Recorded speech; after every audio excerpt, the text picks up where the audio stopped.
오늘 하나님께서 우리에게 주시는 말씀은 8월 18일 본문입니다. 8월 18일 금요일 본문 디모데전서 5장 17절부터 6장 2절의 말씀 한 절씩 교독해서 읽겠습니다.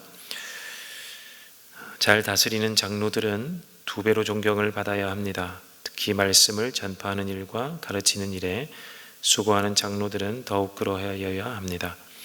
성경에 이르기를 타작마당에서 나달을 밟아 떠는 소의 입에 망을 씌우지 말리 했고 일꾼이 자기 삭을 받는 것은 마땅하다 하였습니다. 장로에 대한 고발은 두 사람이나 세 사람의 증인이 없이는 받아들이지 마십시오. 죄를 짓는 사람을 모든 사람 앞에서 꾸짖어서 나머지 사람들도 두려워하게 하십시오. 하나님과 그리스도 예수와 택하심을 받은 천사들 앞에서 내가 엄숙히 명령합니다. 그대는 편견 없이 이것들을 지키고 어떤 일이든 공평하게 처리하십시오. 아무에게나 경솔하게 안수하지 마십시오. 남의 죄에 끼어들지 말고 자기를 깨끗하게 지키십시오. 이제부터는 물만 마시지 말고 위장과 잦은 병을 생각해서 포도주를 조금씩 쓰십시오.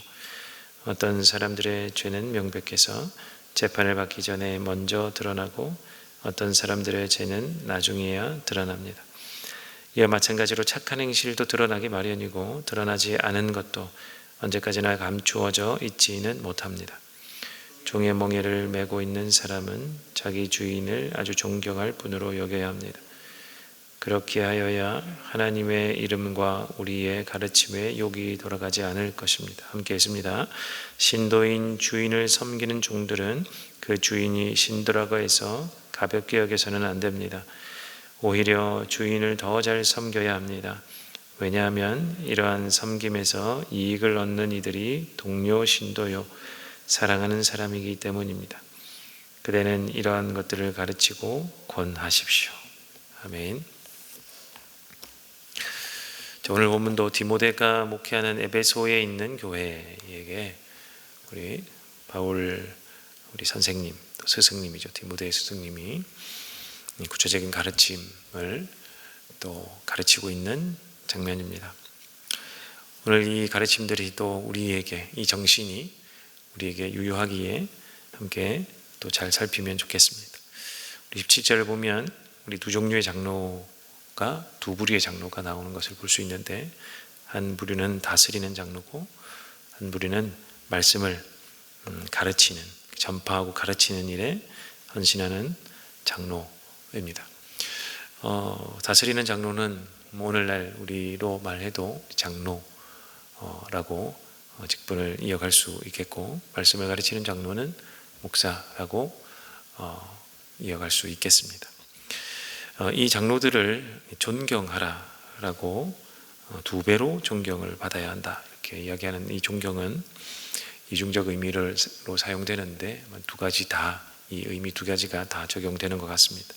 첫 번째는 말 그대로 존중하고 잘 돌아보아야 한다라는 것이고 두 번째는 생활을 책임지라라는 것입니다. 즉 물질을 공급하는 일입니다. 우리 5장 3절에서도 과부에 또 존중하고 존경하라라고 한 것과 이제 동일하다고 보시면 되겠습니다. 그리하여 우리 초대교회 때 예루살렘 교회도 마찬가지로 이제 사람들이 불어나기 시작하니까 전념해서 기도하는 이 말씀을 가르치는 일을 할 수 없는 사람들이 있어서 또 전임으로 이 교회의 일을 구제의 사역을 맡아보는 일을 했던 사람들 7 집사를 뽑았던 것과 같이 이렇게 사람들이 늘어날수록 이 목회에 전념하게 되는 일이 발생을 할 때 그 사람들의 생활을 책임져 주어야 한다는 본문으로 자주 사용이 됩니다. 그도 그럴 것이 18절이 이어지는 말씀을 보면 알 수 있는데 성경에 이르기를 타작마당에서 나달을 밟아 떠는 소의 입에 망을 씌우지 말라 하는 구약의 말씀을 우리 인용하면서 사용하고 있기 때문입니다. 이 타작할 때 이 팔레스타인 지방에서 타작을 할 때 여러 가지 두 가지 정도인가요? 세 가지 정도 같은데 이렇게 밟아 그냥 이 소를 이용하거나 사람이 이렇게 밟아서 떠는 것도 있었지만 이 소의 뒤에 이제 이런 쟁기 같은 도구를 달아서 이렇게 이 뿌려 놓은 곳을 이제 다니게 한다고 하는데, 그럴 때 이제 걸리는 것들이 이렇게 타작이 되는 모양입니다. 그럴 때 이게 타작이 되는 이 알곡들을 소들이 이렇게 먹었다라고 하는데요. 그럴 때 못 먹게 하기 위해서 입에 망을 씌우기도 했는데, 그렇게 하지 말라라는 이야기입니다.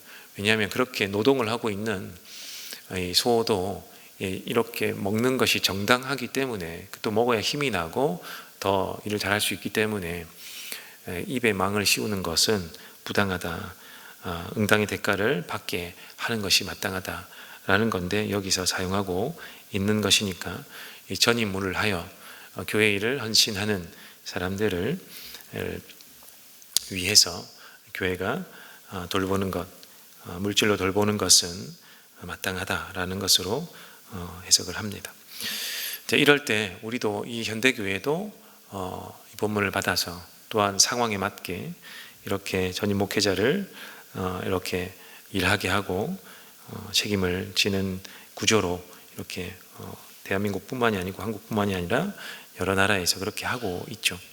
이럴 때 주의할 것은, 목회자들은 탐욕을 부리면 안 되겠고요. 반대로 교회는 목회자가 궁핍함에 처하게 해서는 안 된다라는 것이 미덕으로 작용하고 있습니다. 우리 교회는 일대 목사님이셨던 박은조 목사님이 잘 건강하게 세우신 준칙 원칙에 따라 잘 시행하고 있어서 저희 목회자의 한 사람으로서 너무 감사한 일입니다. 19절과 21절을 세 절에 걸쳐서 장로에 대한 고발 이야기를 하고 있는데요. 장로를 이야기하지만 사실은 이 디모데가 목회하는 교회 모두에게 적용된다고 할 수 있습니다. 장로를 대표로 사용하여 대표로 이렇게 드러내요. 모두에게도 유하지만 그 대표격 인물을 이제 이야기하고 있다고 보시면 되겠는데, 이 장로를 고발할 때 한 사람의 말만 들어서는 안 된다라는 거 아닙니다. 반드시 2명에서 3명의 증인이 필요하다라고 합니다. 함부로 죄를 물어서는 안 된다라는 것이겠죠.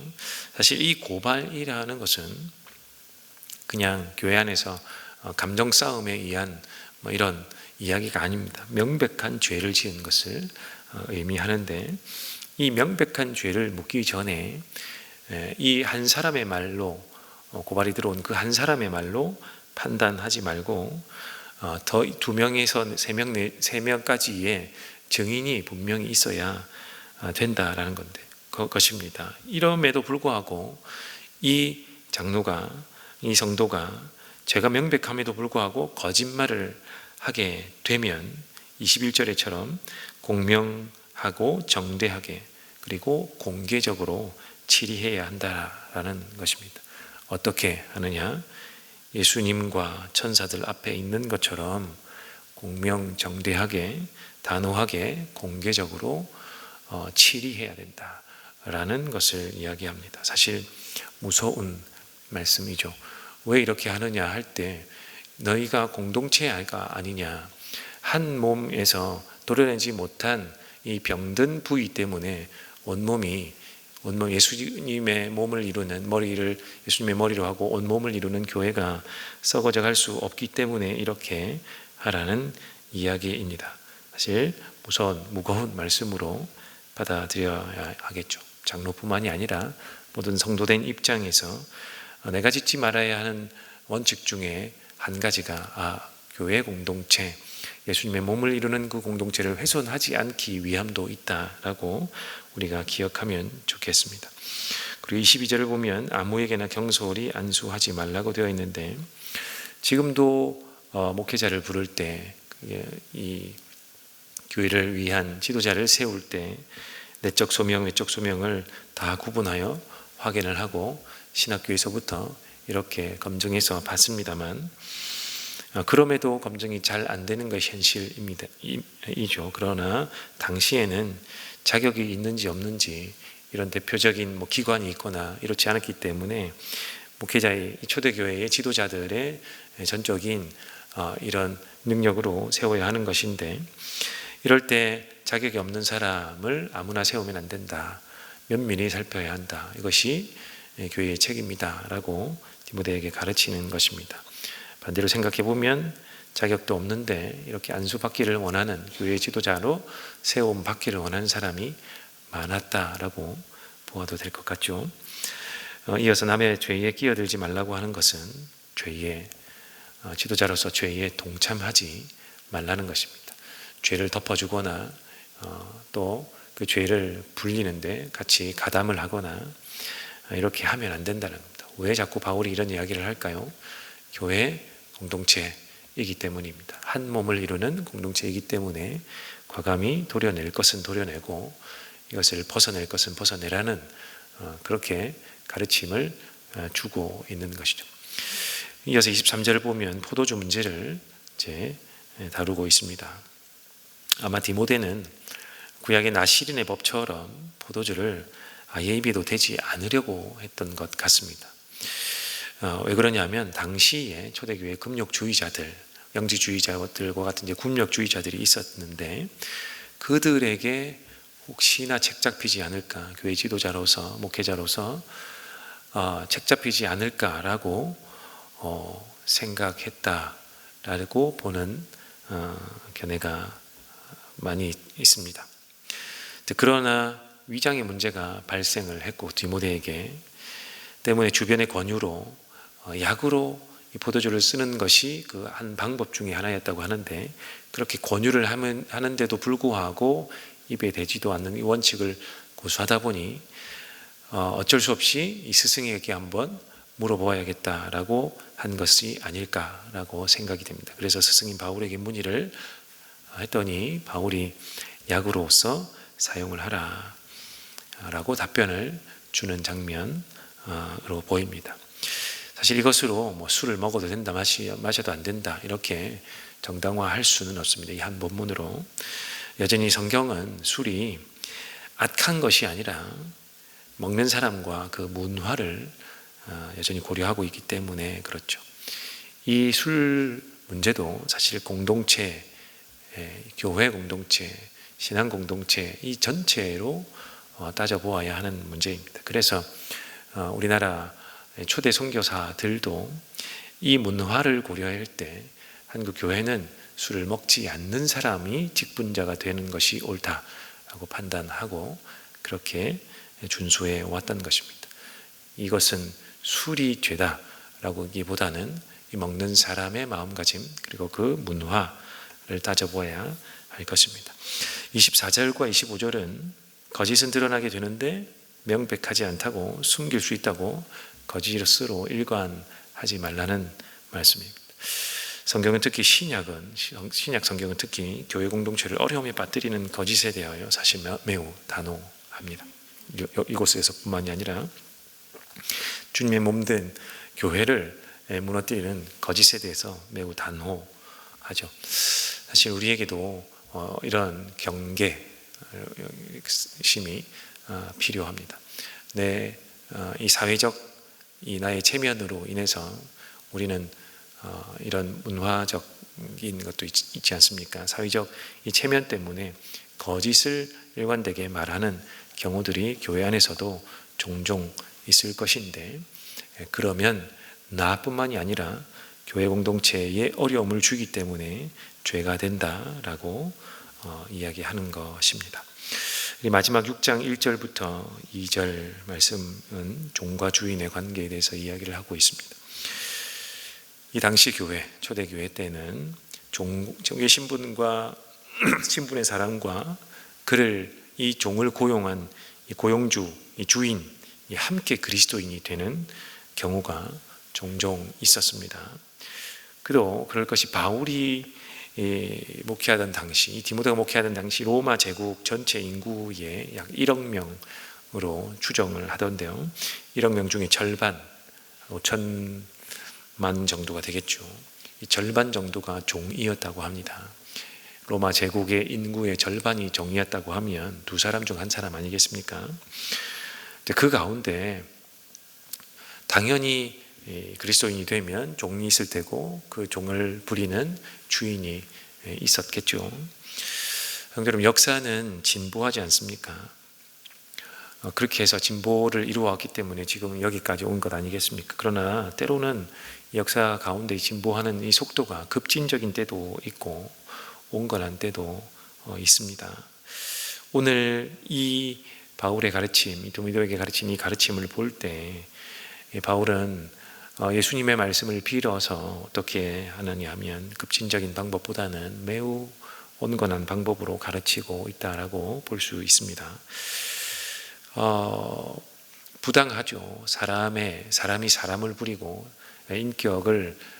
인격과 이 몸까지 다 사는 이 제도 자체가 지금으로 볼 때는 매우 부당한 것이죠. 역사가 진일보하여 여기까지 우리에게는 왔기 때문에 우리는 그렇게 볼 수 있습니다만, 당시 사회는 두 사람 중 한 사람이 종과 주인의 관계였기 때문에 이 모든 것을 갈아엎는다는 것 자체가 굉장히 큰 무리한 일이 될 수도 있는 거죠.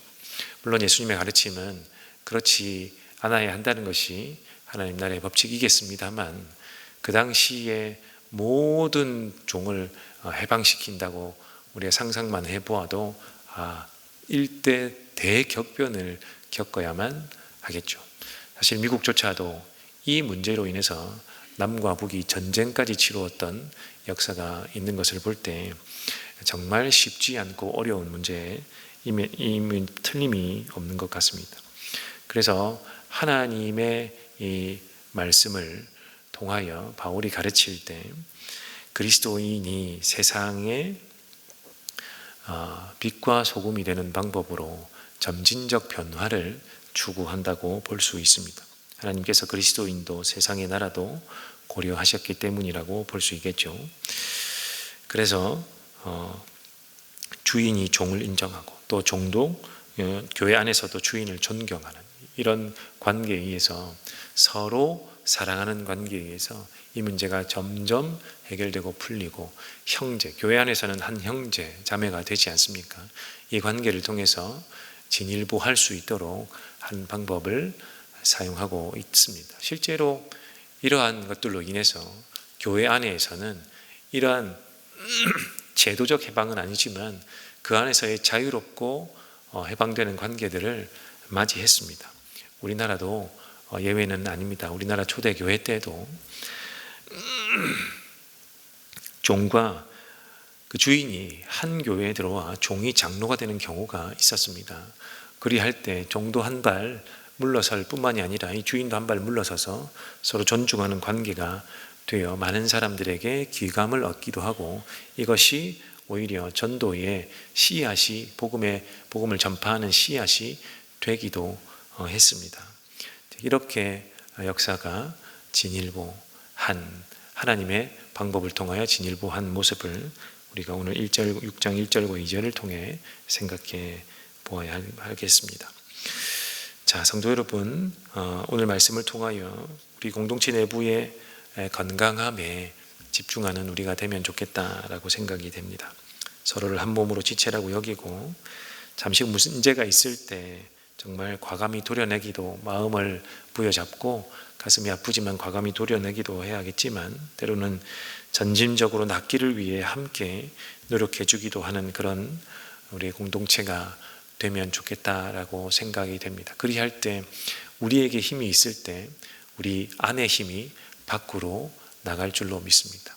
우리 안에 화목함으로, 끈끈함으로 한 공동체를 이루어갈 때 세상은 우리를 보게 되고, 그 봄으로 인하여 마음이 동요가 되고 주의 복음이 선포가 되고 전달되는 그러한 역사가 있을 줄로 믿습니다. 그러한 교회 공동체를 이루어 가시는 저와 여러분 되시기를 주님의 이름으로 간절히 소망합니다.